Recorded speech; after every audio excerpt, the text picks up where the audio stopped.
Welcome to the Tournament Poker Edge podcast, brought to you by TournamentPokerEdge.com, the only podcast dedicated exclusively to poker tournament strategy. Now here's your host, Clayton Fletcher.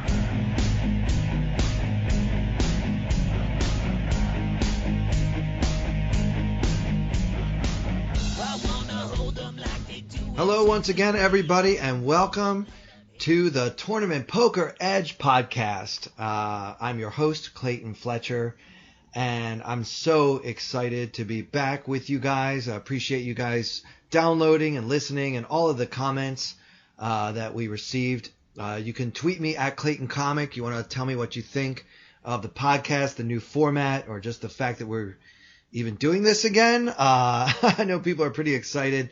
This was always my favorite poker podcast for a long time.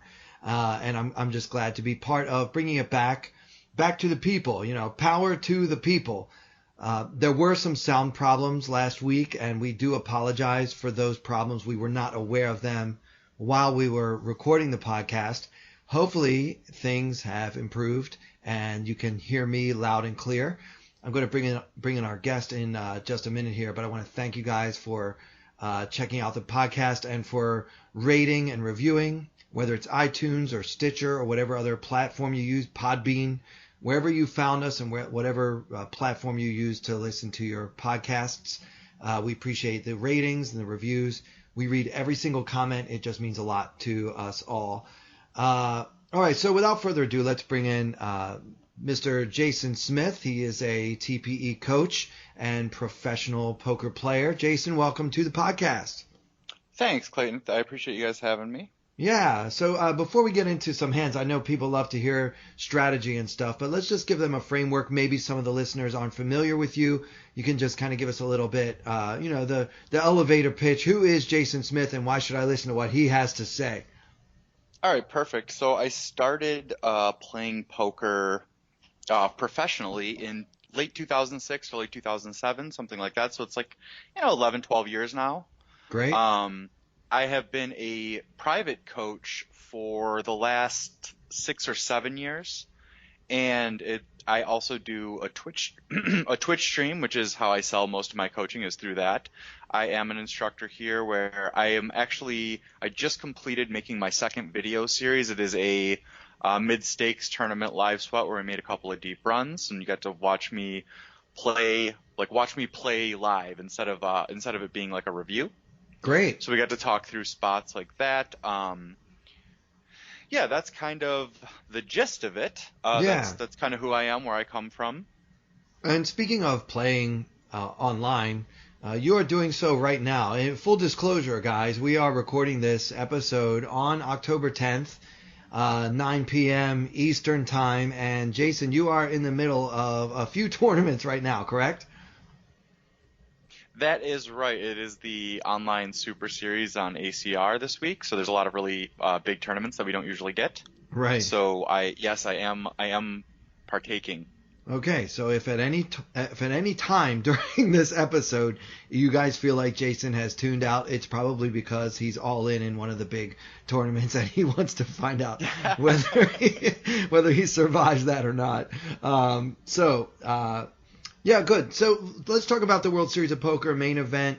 That's kind of what most people know me from this year. As you probably know, I made my second deep run, my second top 100 finish. I ended up in 28th place. And this week I was watching the coverage on ESPN.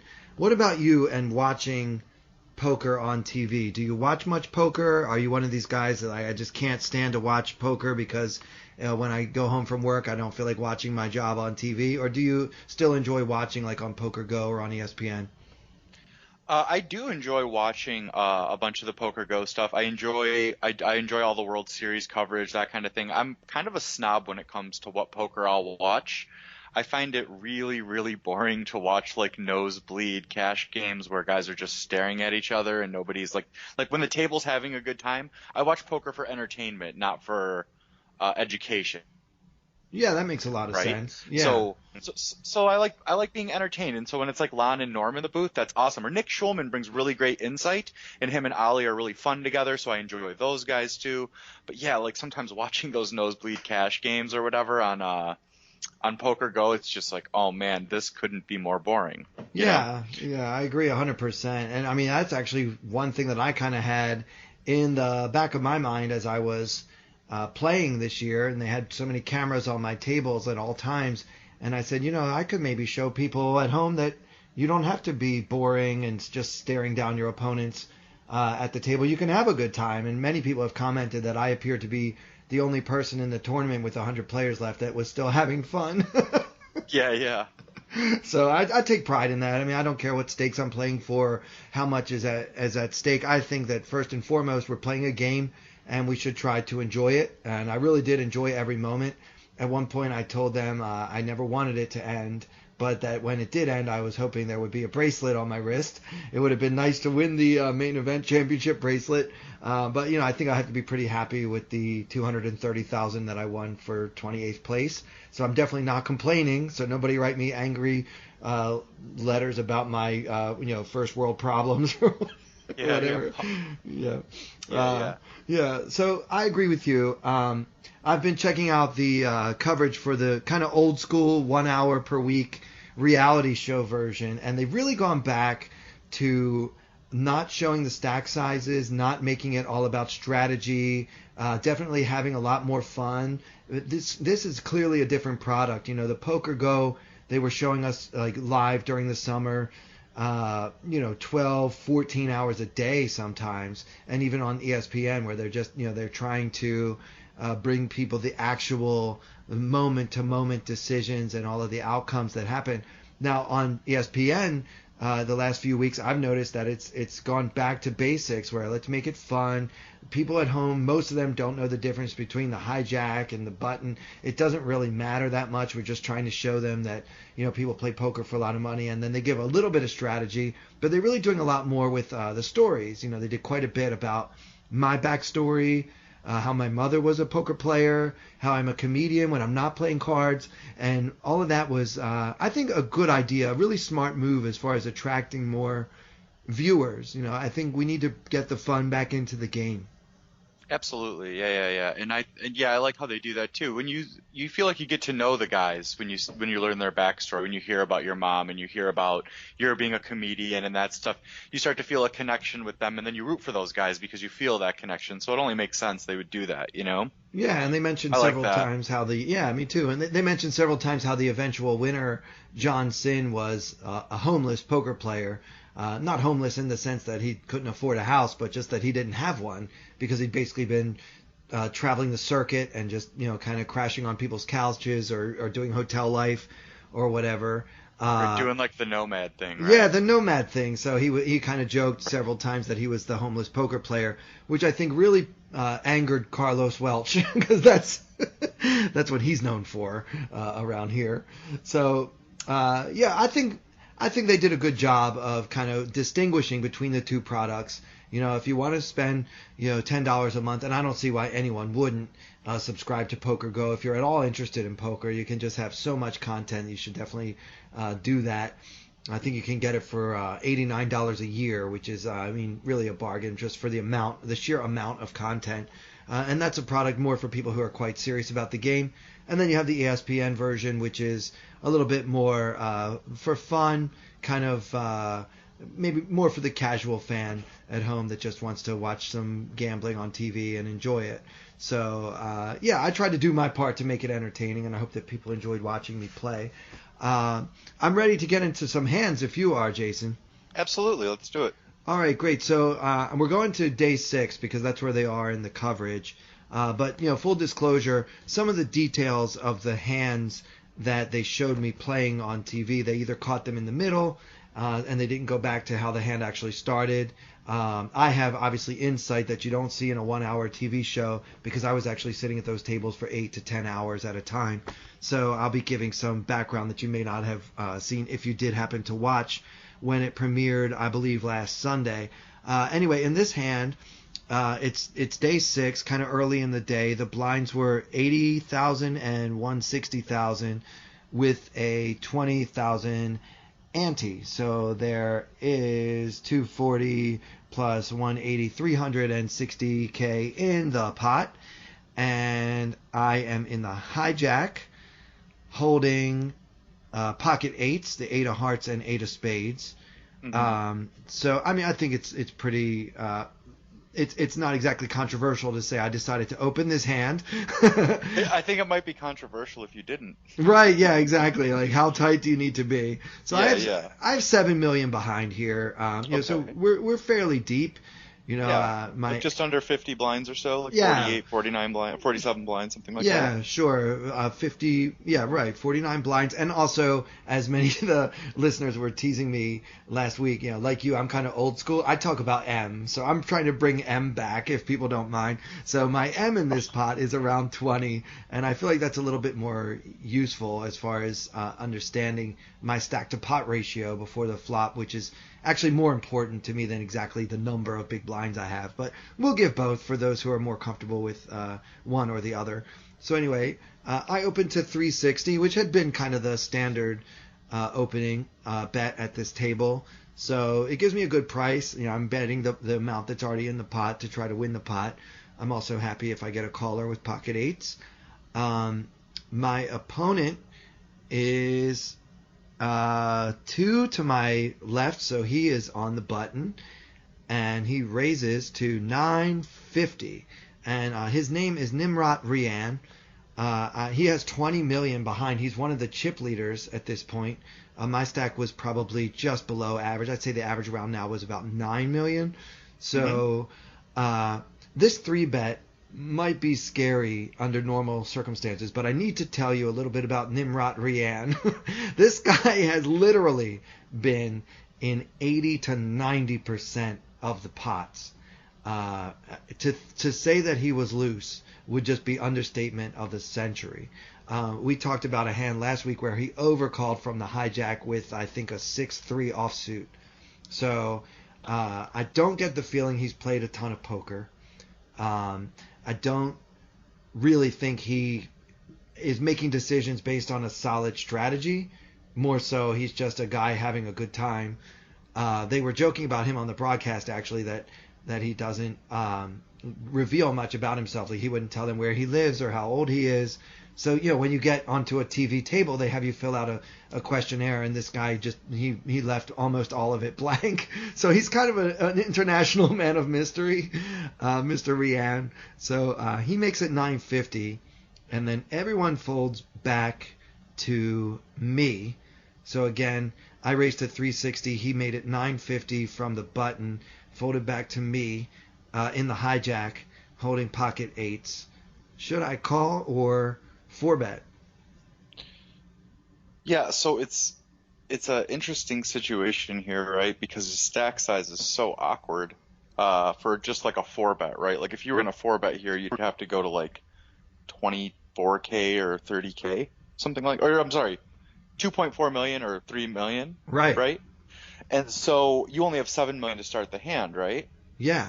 So a 4-bet fold seems unreasonable for especially our stack size. Against this opponent. I don't think that's really, I mean, if we make a re-raise here, we have to be willing to go with it against this guy. He's been really crazy. I mean, it's so weird because I've never been in a situation with the stakes that high, right? I've never been deep in the main event on, what was it, day 6? Yeah, this was day 6. Yeah. I don't even know what that life is, right? So this is, from somebody who has no idea what it's like playing those type of stakes. But, if you have the read that this guy is just 3-betting a bonkers range here, I don't necessarily see an issue. And it seems crazy because you'd be getting in like 46 or 47 big blinds pre-flop with 8s.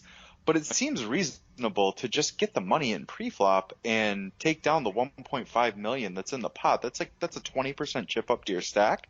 You're opening the hijack. He's 3-betting the button. Is that right, or the cutoff? No, that's right. The button. Yeah, so he's 3-betting the button. There's 1.5 million in the pot.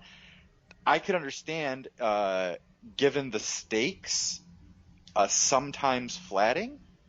And I can also see, given the stakes, sometimes folding. I mean, I know that's like, oh, you just like, you're not really giving anything definitive there, but it's a really, really tough situation because of the stack sizes, right?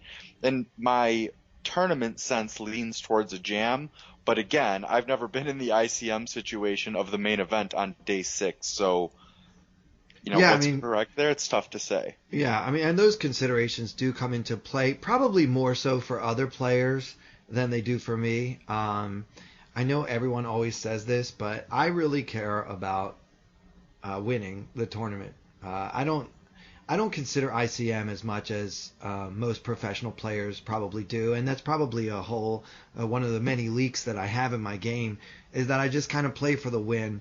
So No, I mean, I don't necessarily think so. Like, are you a professional poker player? yeah, I mean, I don't know how to answer that question because I make Well, half my income from comedy, but I definitely am a profitable player, so I don't know. a Yeah. profitable. Well, are you relying on poker to pay your bills? Well, I guess yes. Yeah, so half my Okay. bills I pay through poker and the other Well, half I then pay through comedy.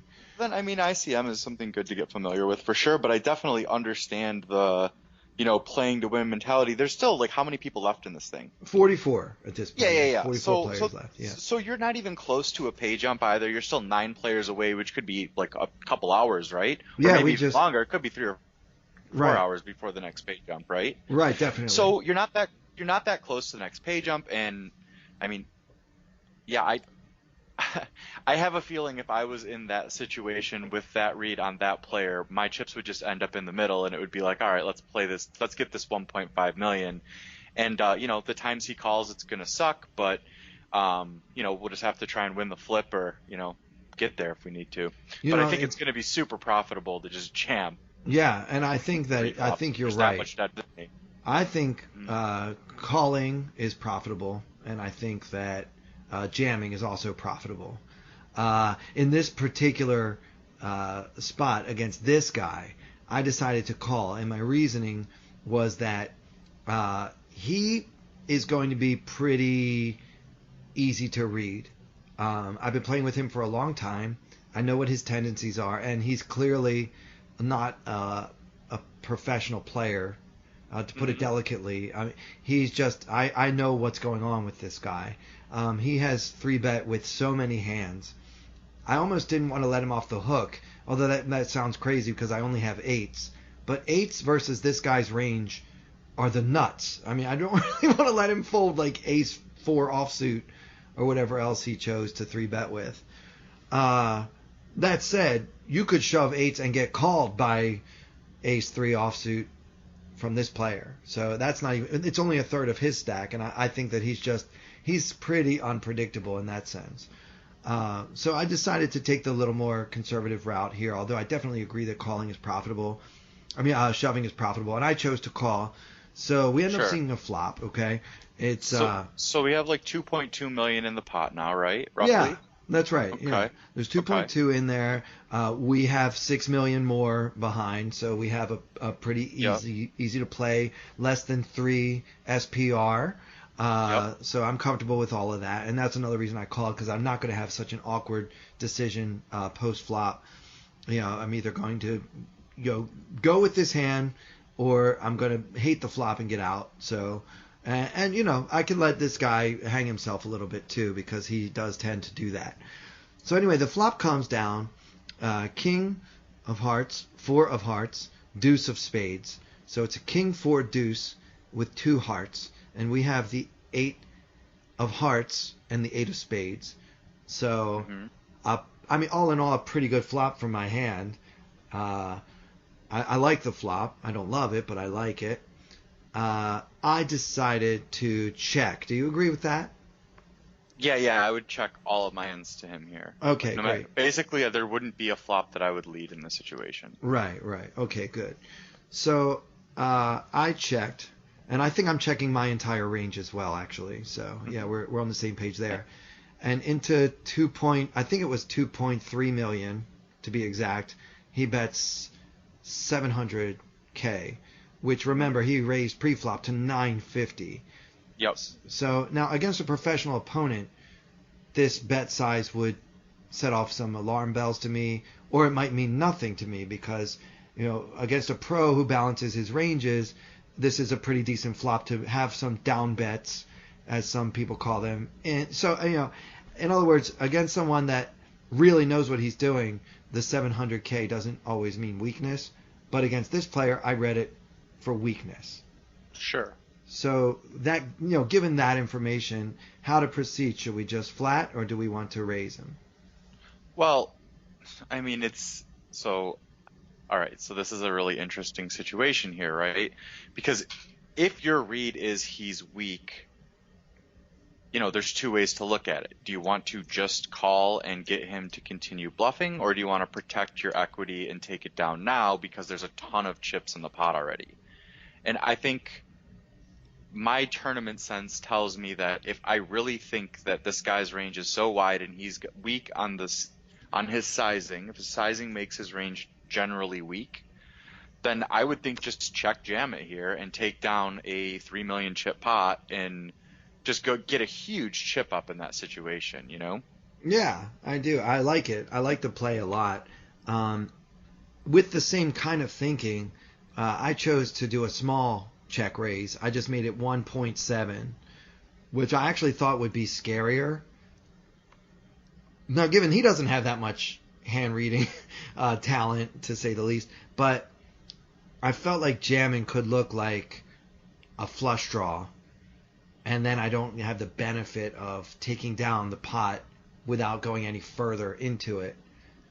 So in other words, if he ends up calling me with something like, I don't know, let's say he has ace 9, right? That's in his range for sure. I don't really want that call, even though I'm a 3-1 favorite against that hand. Right. So you're trying to fold out 2 overcard hands.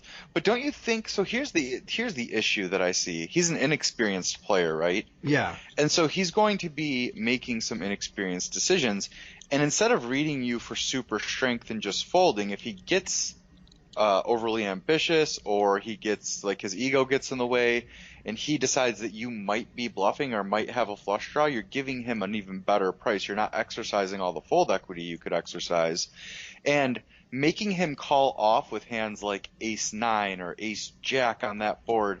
It's going to be really tough for half of his chips, basically, or like maybe a third of his chips, right? Yeah, a third of his chips. It's so many chips to call off and to fade all of your outs if he's not already beat. If you do have a high equity draw, I think just using max fold equity here might be a bit better. Yeah. Just because when you make it 1.7, maybe he just reads you as super strong and decides to let go some of those hands. But if he does think that there's any chance that you're goofing around, I mean, there's so many chips in the pot. It's going to be what? It's going to be 1 million to win. What do we have? 2.3 plus 700, so 3 million plus what? 4.7. So It's going to be 1 million to win. He's getting like nearly 5 to 1, 4.7 to 1 or something like that.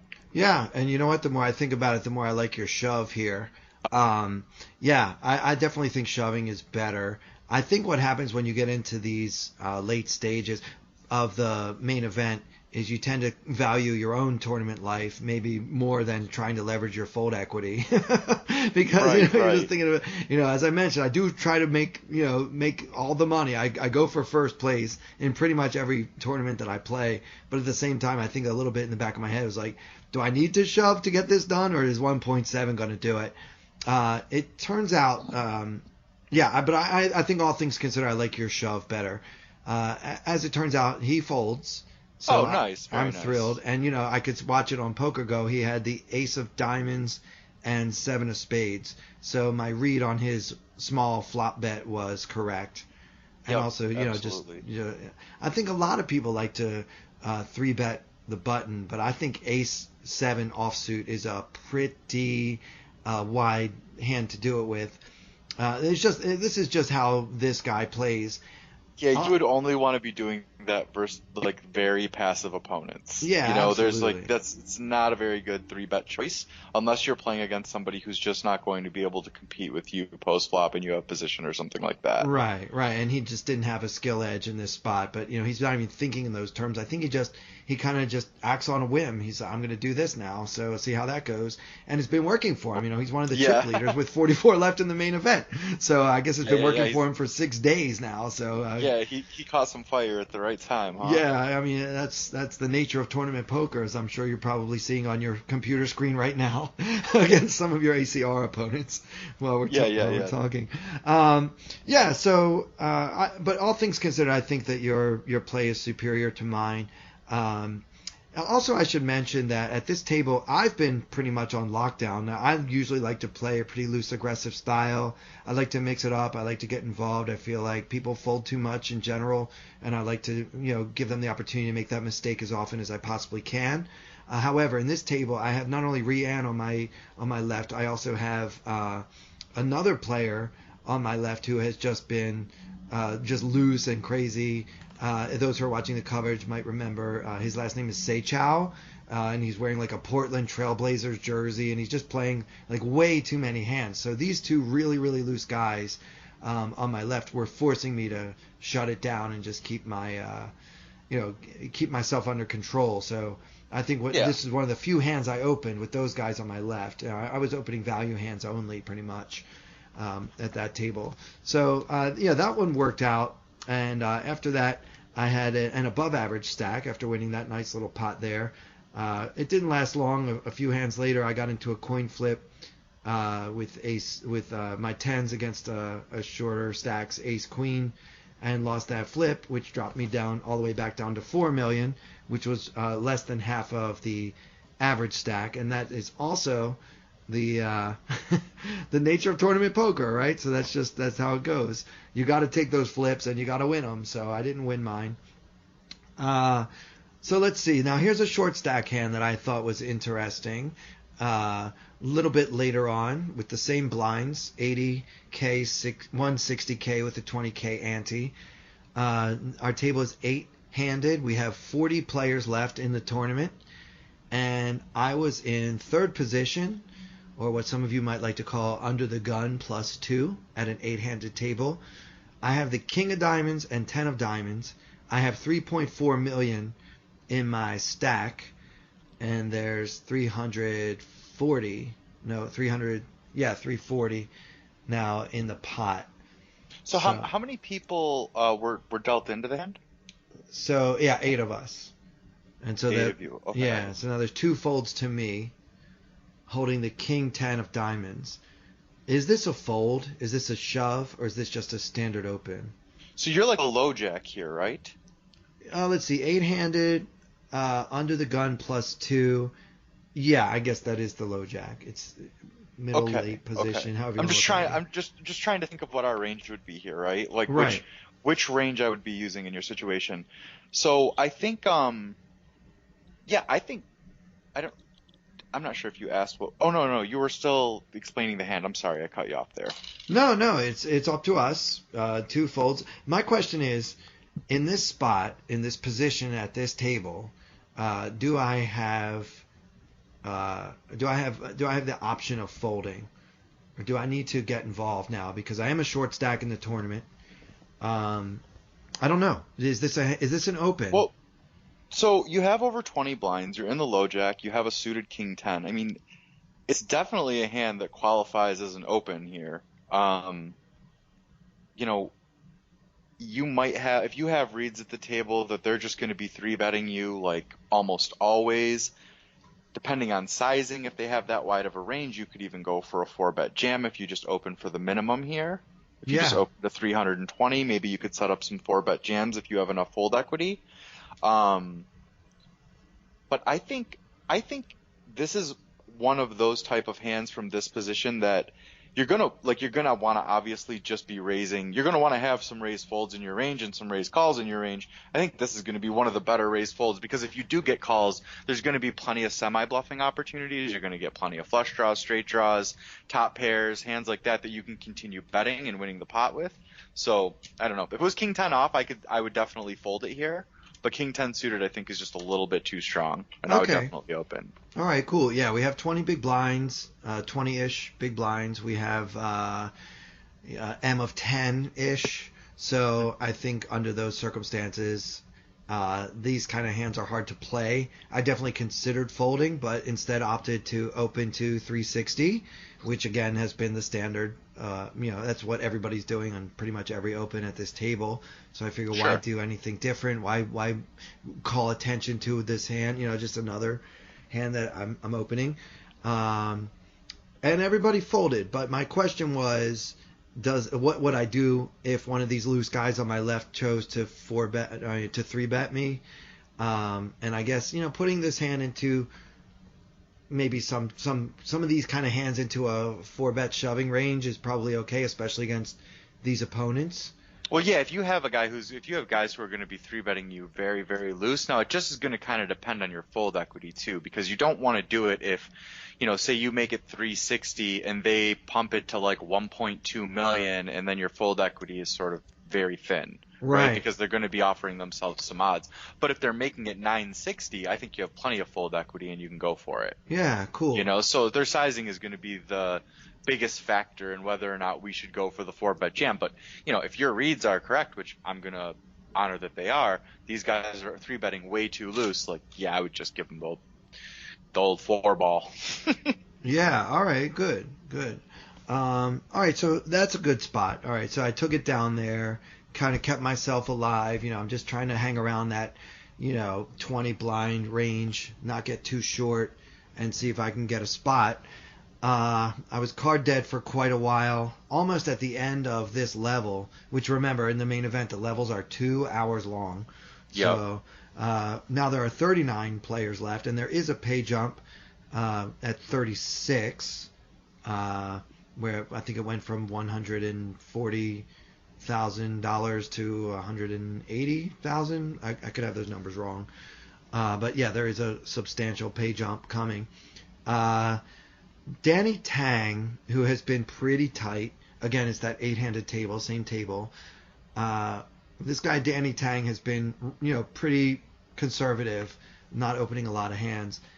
He's in third position at the 8-handed table, which I think we determined is the low jack. He opens to 360, again, the standard raise. He has 10 million behind. It doesn't much matter. I only have like 3 point.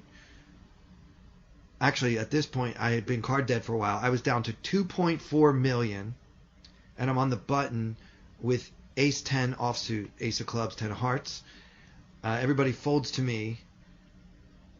Is this a shove or a fold?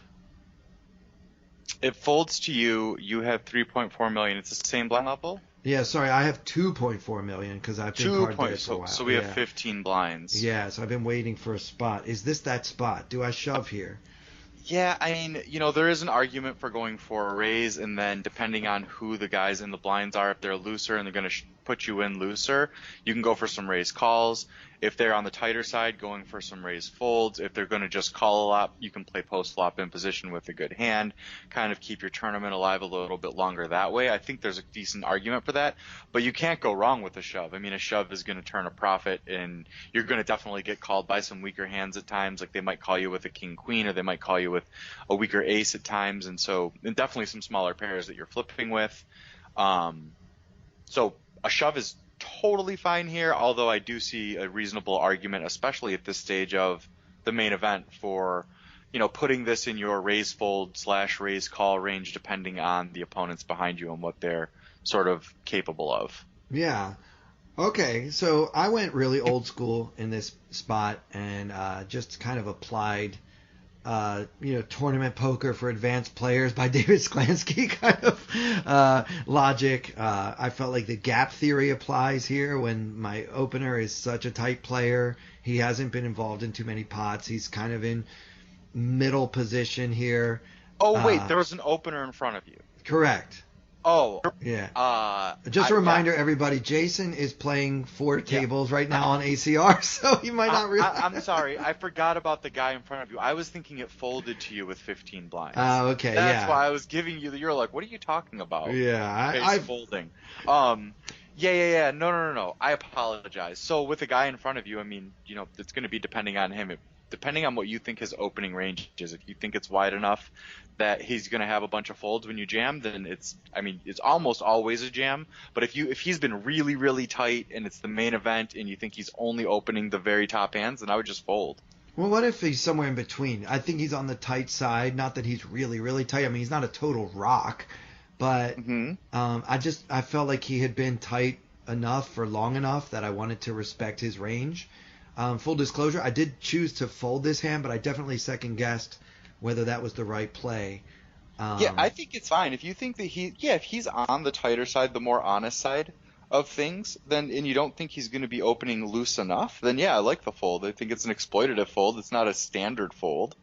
You're making a read on the opponent and deciding to let go of the hand here in a spot that we would normally want to get it in. But yeah, I mean, if he was one of these loosey-goosey guys, then you would be happy to jam over their open, I would assume, yeah? Oh, yeah, I desperately wish that it would have been anyone else at the table. I mean, there were 2 guys at the table that were tight, and then there was Joe Cata, who was probably playing, the right kind of frequencies, and for the most part, and then there were just all these crazy people at the table, and I was, really wishing that one of them had been the opener. I had a bad seat in that sense because I was to the immediate right of the loosey-goosey.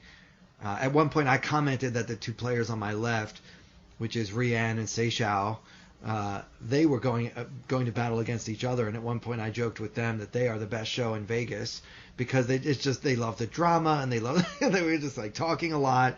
It was a really fun table. Actually, if you get a chance to watch it on ESPN, like they showed kind of the highlights of this table. It is a fun table to no, watch. I definitely look forward to seeing it. Yeah, it's pretty funny. Like you watch, you're like, the best players in the world all entered this event, and this is who's in the top 40.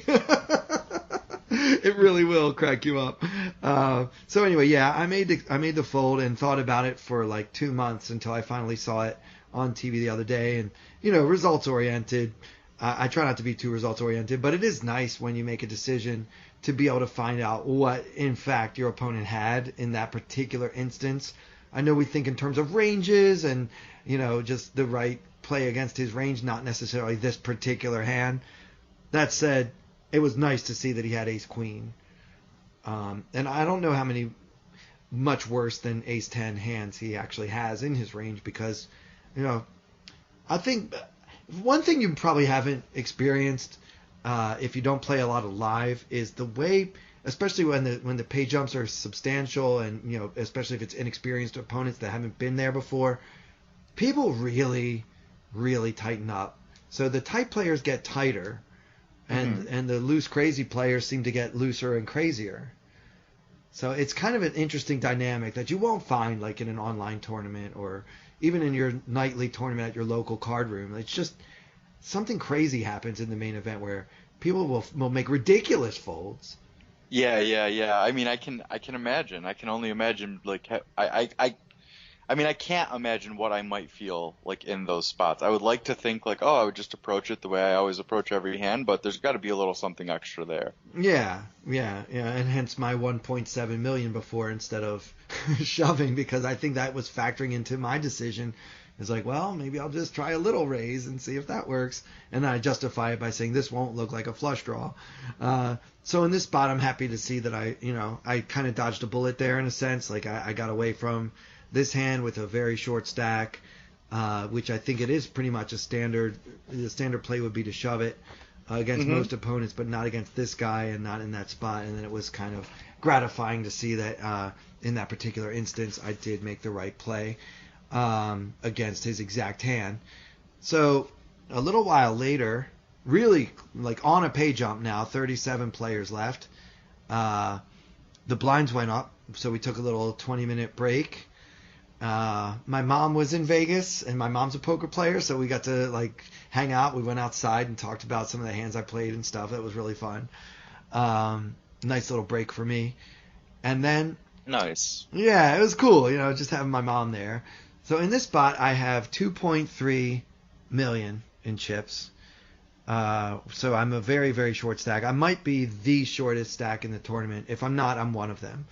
There are 37 players left. There is a pay jump coming. The blinds are now 100K, 200K with a 30K ante.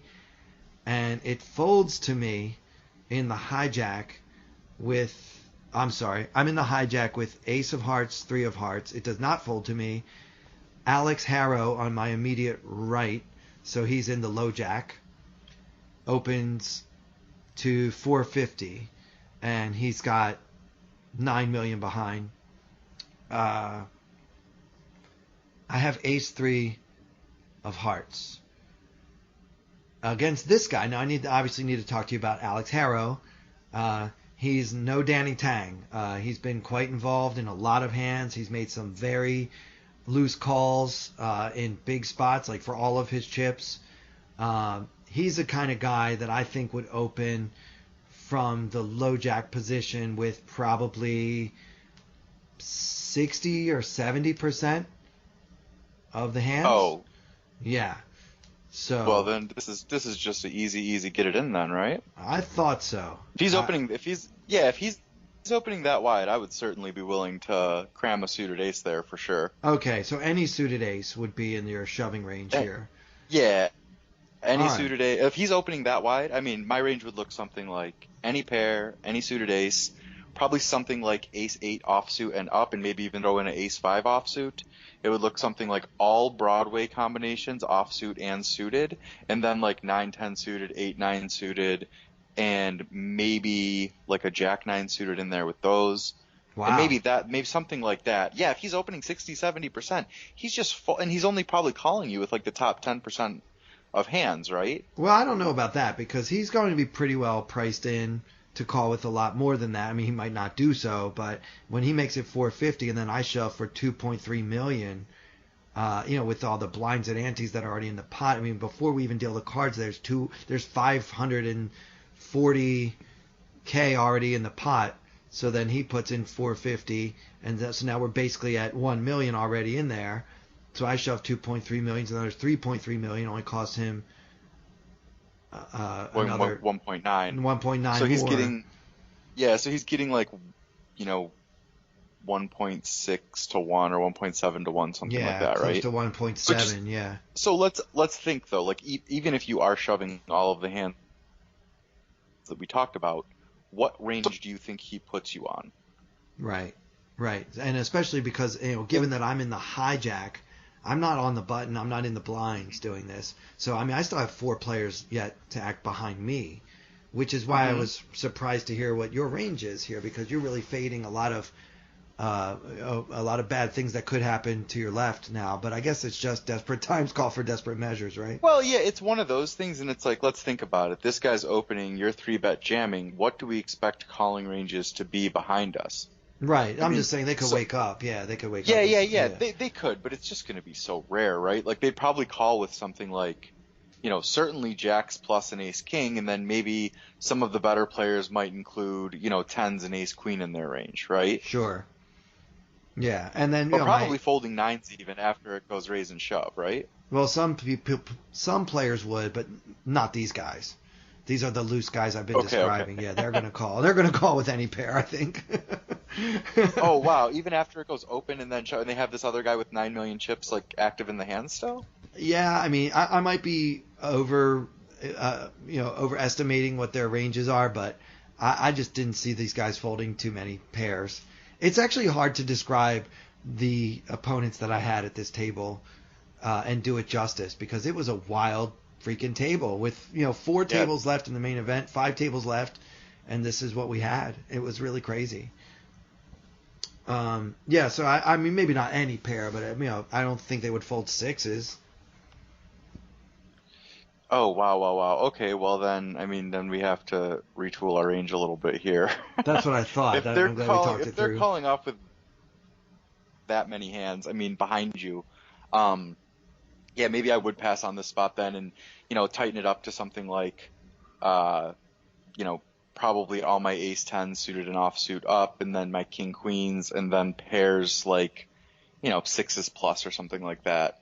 Okay. If you're getting that wide of calls behind you, which I find really interesting, that stage of this tournament, these guys are just going bananas, huh? Yeah, I mean, pretty much. I mean, you can watch it on Poker Go, watch Day 6B, and my table was basically the featured table from that point on, and mostly because Joe Catto was still alive in the main event, and people were pretty excited that he might actually make another final table in the main event, which is so rare.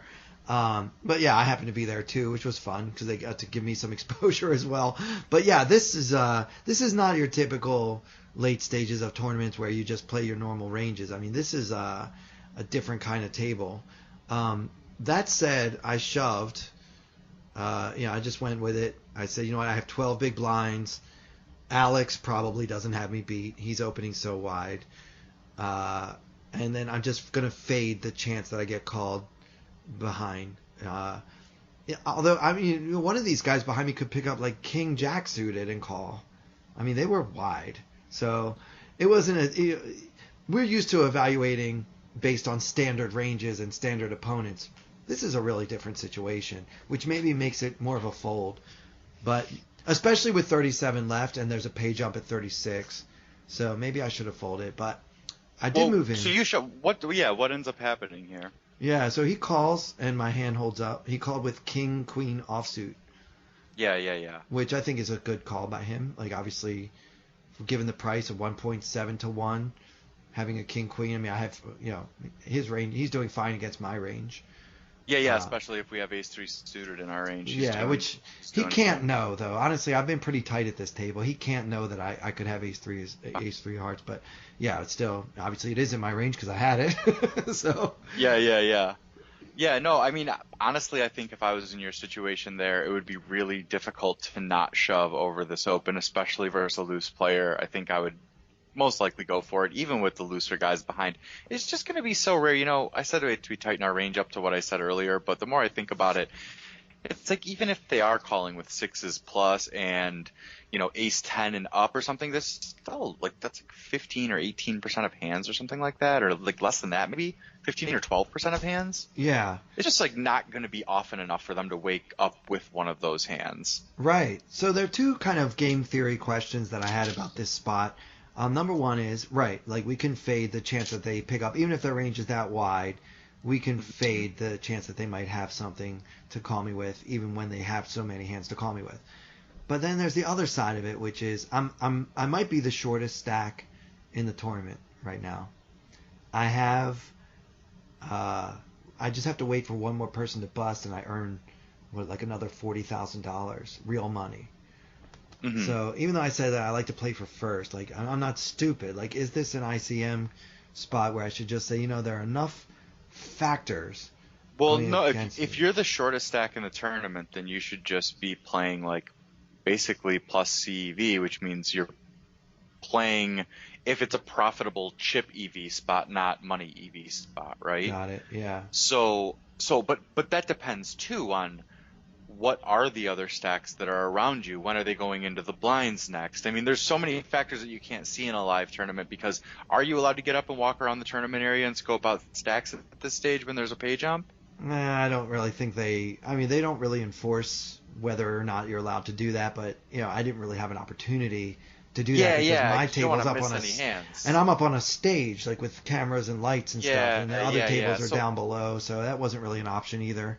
Right, and at that stage with 5 tables left, it's there's the main stage, and then there's the 2 outer stage tables, am I right? And then there's 2 on the main floor. So everybody can't keep track of everybody at that point anyway. So it's really difficult. I think, I don't know. I mean, I've never, it's easy for me to sit here and say, you should shove. I've never been at that stage of the main event, so I have no idea what might be going through my head had I been there, but I think my logic just tells me that it's such a good spot versus a guy's wide opening range for you. And you do have a little bit of fold equity. Maybe not a ton, but you definitely, with almost 12 blinds, have some fold equity.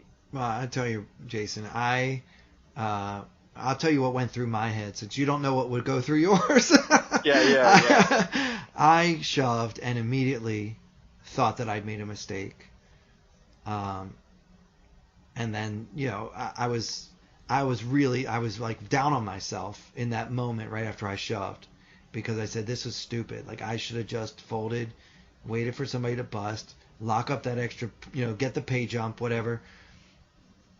And then when he called, as he's probably going to do a lot, and I actually had the better hand, I still didn't feel that good. It wasn't until I actually won the pot that I felt like, okay, I messed up, but the poker gods bailed me out.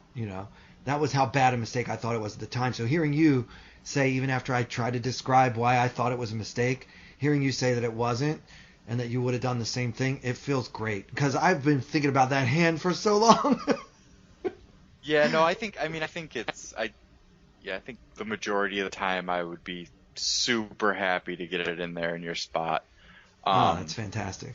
That's good news for me. And it proves I'm not results oriented, because I did win the hand, and I think a lot of times players will, if they win a hand, they don't even consider that they might have played it poorly.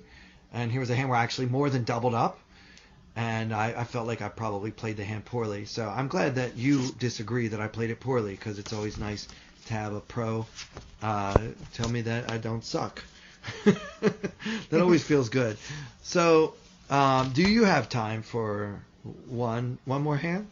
Yeah, absolutely. Okay, great. So let me pick. I had a couple others written down. A lot of these, when I was short stack, we kind of had just pre-flop decisions, and they're not that interesting. But I think with these pay jumps and people maybe putting themselves in my shoes, like here you are deep in the main, it might be different than discussing normal pay jumps in a $10 ACR tournament or something, Yeah, absolutely. Yeah. Pretty high stakes here. We're really, how close am I getting to life-changing money here and stuff like that. So let's see. Here's with that one was 37 players left. This one is 30.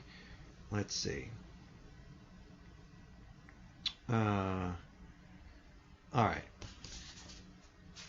Yeah, just bear with me 1 second here. All right.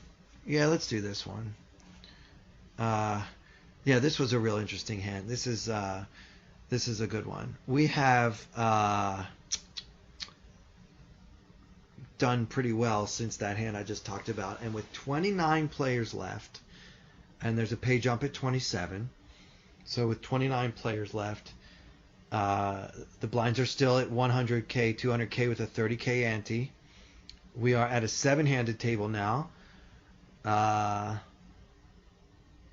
My friend Nimrat Rian, who is again the loose, unpredictable, probably doesn't play a lot of poker guy, that's been it had 20 million earlier when the average was only around 8 or 9 million, raises under the gun to 450. He only has 6.2 million behind, so we have him covered. We now have 8 million behind. Oh, okay. Yeah. So things have not gone well for the guy that likes to play every single hand, if you can imagine. His 20 million has dwindled, and he's down to 6.2 million. So he raises under the gun to 450, so just over min raise. It folds all the way around to me in the big blind with 10-8 offsuit. So obviously getting an incredible price to call. Having a skill advantage, a substantial skill edge over my opponent. Is there any reason to fold or 3-bet? I would not 3-bet, and no, I probably would just flick in the call too here. Yep. Yeah, all right, cool. So I put in another 250, not very controversial. The flop comes 10, 6, tray with 2 hearts. We have the 8 of hearts. 10-8 offsuit, we flopped top pair and some weird backdoor straight possibilities and a couple of weird backdoor flush possibilities. We're first. Wait, give me the board one more time. Sure, it's 10-6 tray with 2 hearts. Okay. Yeah. Okay. So we have top pair and an 8 kicker. Mm-hmm. We also have a wild, loose, aggressive, unpredictable opponent. So I'm first. Do I check or do I bet? I would check. Okay. I would check all of my hands here, though. Yeah. Like I don't have any leads in these situations in general on the flop. Yeah. Unless it's a short stack to pot ratio situation where we can go all in for a stop and go. Sometimes I would do that. Right. Okay. Yeah. I mean, I considered leading. I actually do have a leading range. I like to lead my sets. I like to lead my flush draws. I do lead sometimes in these spots. I kind of mix it up about 50-50. Against this guy, though, I think checking is best. I want to let him make a bet, and I'm going to make my decision based on his sizing. Mm-hmm. So he bets only 500K, and there's, there's 9. So there's 1. There's like 1.2 or 1.3 million in there, right? Million. Yeah, 1.2 million. That's what it is. So he bets 500K after having raised to 450 pre-flop, and he's leaving himself 5.7 million behind. So obviously we're not folding, right? We have top pair against this player. Mm-hmm. I could see merits to raising. I could see merits to calling. What would you do? I prefer just check calling here. I think that we're deep enough to just check call. I think when we check raise, we kind of turn our hand into a bit of a bluff. I guess we could protect it a little bit by raising, so it wouldn't be the worst, but it's just like if we check raise and get called, are we just shutting down after that? Where are we going from here? Yeah. I think against most players, check raising is turning your hand into a bluff. But against this unpredictable, loose, wild opponent, he might very well come along with like a pair of sixes, just middle pair. He would certainly continue with any draw.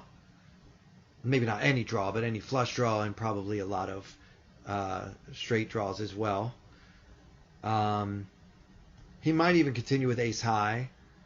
I think he would probably continue with pocket fours, pocket fives, kind of the pair between bottom and middle. I don't think that he's a big folder. So you think even after getting check raised on this board, he would continue with those hands? I do, and I know it's hard to imagine an opponent like that, but you got to believe me, when I played with this guy for 12 hours, I have seen some wild decision making. And if you watch him on Poker Go, you'll see it. It's crazy, some of the stuff he did.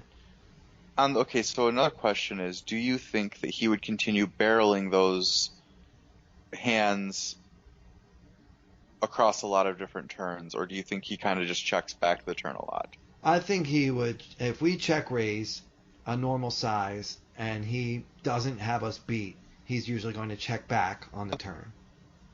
Okay. That sounds like a loaded question, is it? Well, I'm just trying to figure it out here. So, because I think in general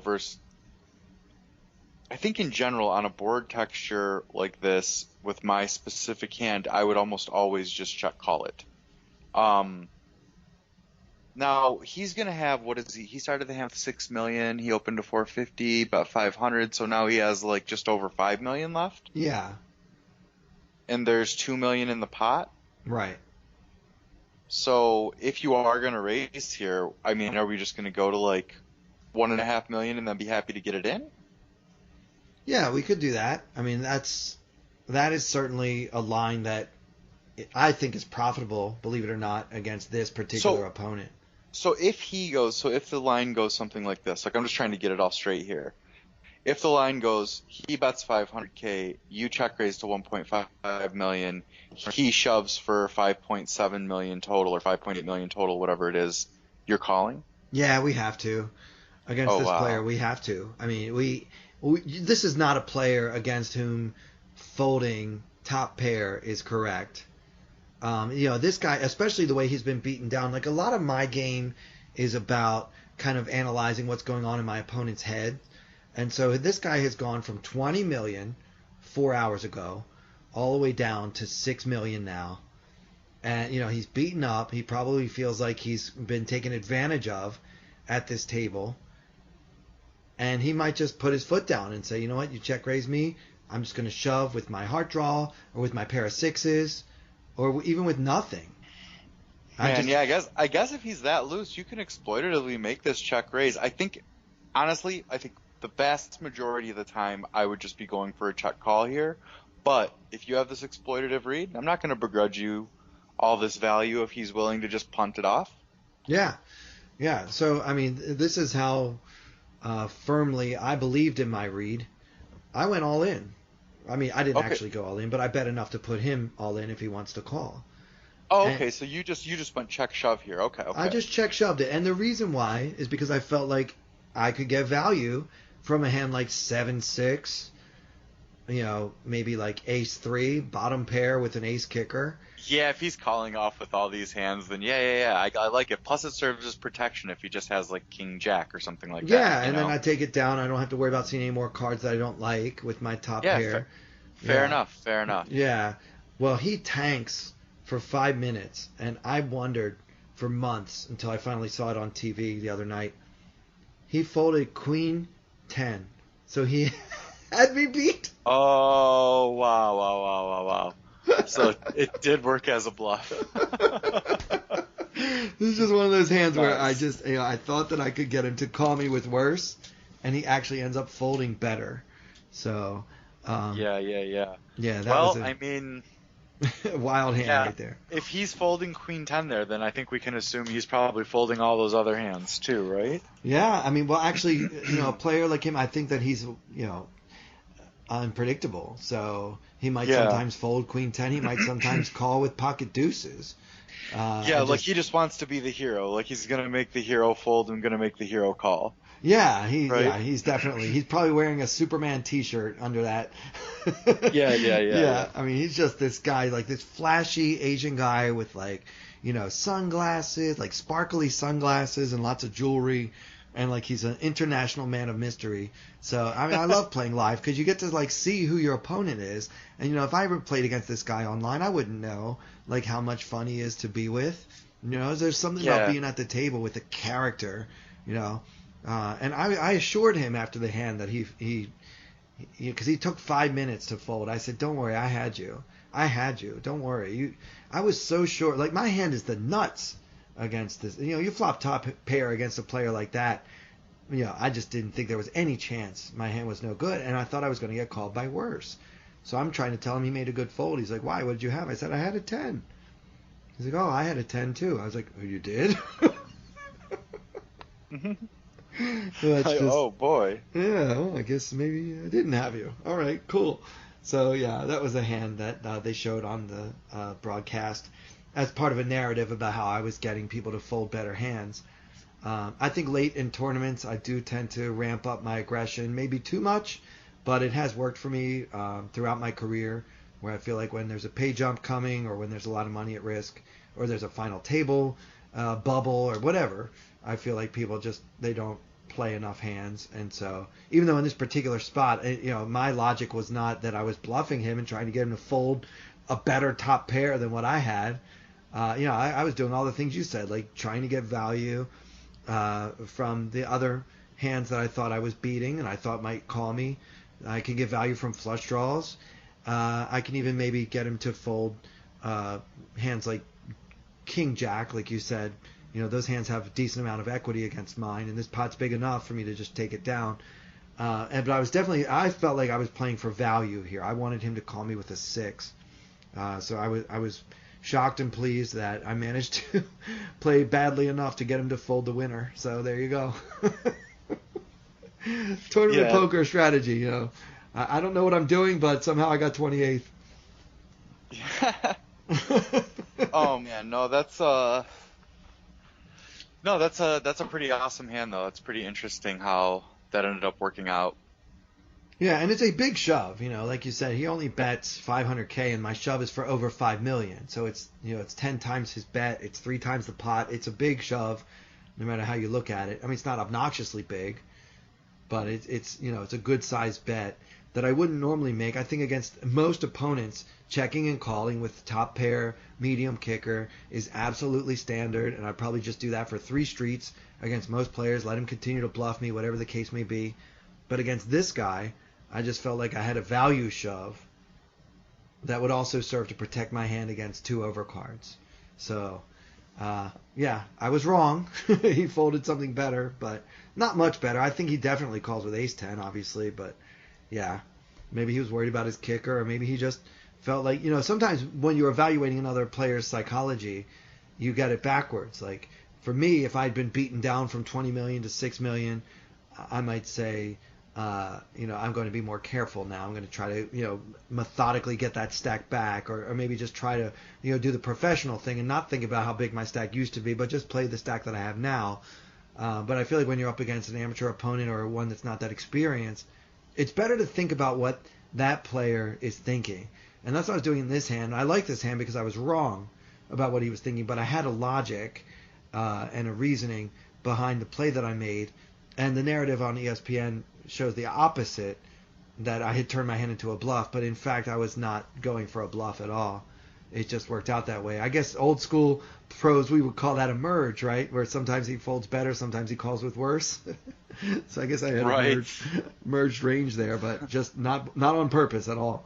I didn't think in my wildest dreams that this player would fold a 10. So yeah, no. You were expecting him to call with much worse. So that is it is interesting how it all ended up working out. Yeah, really bad read by me. But like I say, he's so unpredictable. It's hard to read a player that's going to just basically make his decisions on whim. He might just do what he feels like doing in the moment. So how can you really predict what he's going to do? I don't know how he's going to feel in a given moment. But my logic was that because his stack was, 1/3, less than 1/3 what it was when we started this table, I felt like he might be to the point where he was just ready to go with second pair and just go with it, whatever it was. But, maybe the reality of the situation and the gravity of it just kind of overcame him at that point, and maybe how tight I had been also might have factored into it, where he said, this guy's not bluff shoving me, He's not fooling around. Clayton's got it, So who knows? It would be fun to talk to him about that hand, but I don't think he's going to ever talk to me again. Not after he sees that one on TV. Yeah. Well, maybe a little salty. Yeah, probably. Yeah, he didn't really have a positive attitude towards me for the rest of the tournament. Well, at least for the rest of the time that I was in it. He ends up outlasting me, which is good news for him. So anyway, Jason, I want to first off thank you so much for taking the time tonight to record with me while you were playing 4 other tables. How's that going, by the way? It's going good. I actually just busted a final table a moment ago, but it was a decent run. All right. Yeah, I know.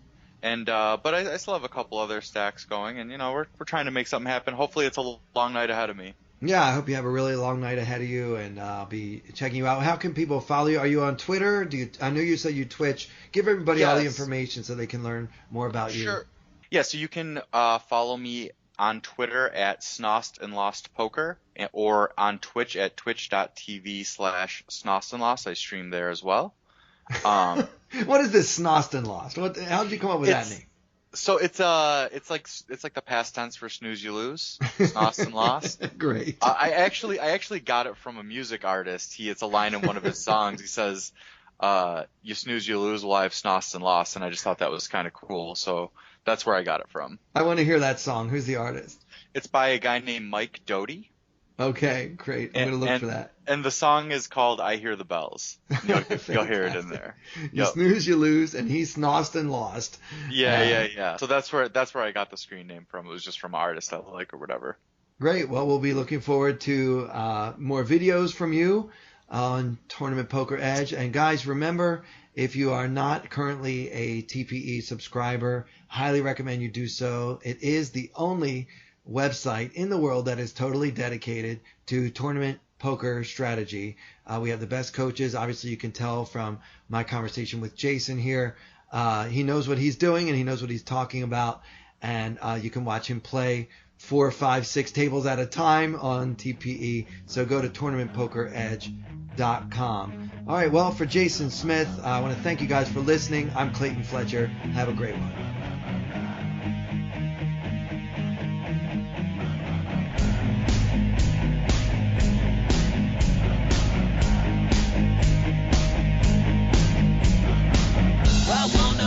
Like they do in Texas plays. Fold 'em, let 'em hit me, raise it, baby, stay with me. Looking into decision, play the cards with babes to start. And after she's been hooked, I'll play the one that's on her heart. Oh, whoa, whoa, whoa, whoa. I'll get her heart, show her what I got. Oh, whoa, whoa, whoa, whoa. I'll get her heart, show her what I got. Can't read my, no, she can't read my poker face. She's got to love nobody. Can't read my, no, she can't read my poker face. She's got to love nobody. Poker face, poker face. Poker face, poker face. I wanna roll with her, a hard pair we will be. While little gambling is fun when you're with me. I love it. Russian roulette is not the same without a gun. And baby, when it's love, it's not rough, it isn't fun. Oh, whoa, whoa, whoa, whoa. I'll get her heart, show her what I got. Oh, whoa, whoa, whoa, whoa. I'll get her heart, show her what I got. Can't read my, no, she can't read my poker face. She's got to love nobody. Can't read my, no, she can't read my poker face. She's got to love nobody. Poker face, poker face. Poker face, poker face.